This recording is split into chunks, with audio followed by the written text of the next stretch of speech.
မော်လမြိုင်မြို့ရဲ့ကမ်းနားလမ်းလှပတဲ့ရှုခင်းလေးတွေပါမော်လမြိုင်မြို့ရဲ့ကမ်းနားလမ်းကလှပတဲ့ရှုခင်းလေးတွေကမ်းနားလမ်းကမ်းနားရဲ့ဟိုးတစ်ဖက်ကမ်းမှာဆိုလို့ရှိရင်လဲမနေ့စောစောကျွန်တော်9 နာရီခွဲလောက်ကိုရိုက်ထားတဲ့ဗီဒီယိုဖိုင်ပါဝက်ချမ်းအောင်ကြည့်လိုက်မယ်ဆိုရင်မော်လမြိုင်တရားကြီးတန်လွင်တရားကြီး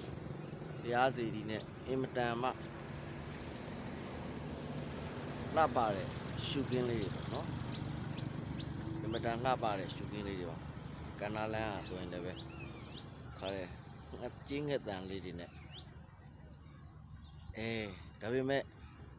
ကျွန်တော်နည်းနည်းပြစရာလေးတော့ရှိတာပေါ့ဗျာဘာလဲဆိုတော့ဟောဒီလိုလှပတဲ့ရှုခင်းတွေရဲ့နောက်ွယ်မှာကြည့်လိုက်ပြန်တဲ့အခါဟောဒီမှာ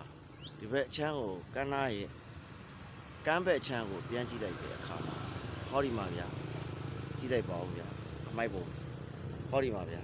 ကြည့်လိုက်ပါဦးဗျာအမိုက်ဟောဒီမှာဗျာကြည့်လိုက်ပါဦးဗျာအမိုက်မြင်လို့မကောင်းတဲ့အမိုက်တွေအဲ့တော့ကျွန်တော်ပြနေတာဒီလှပတဲ့ရှုခင်းတွေဒါကြောင့်တော်တော်များများက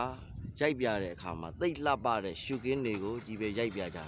ဟောဒီမှာတကယ်ရှုခင်းတွေရဲ့နောက်ွယ်က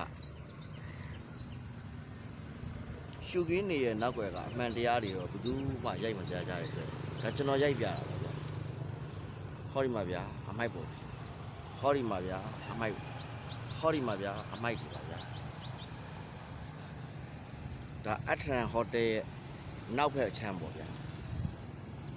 ကြည့်ပါဦးဗျာ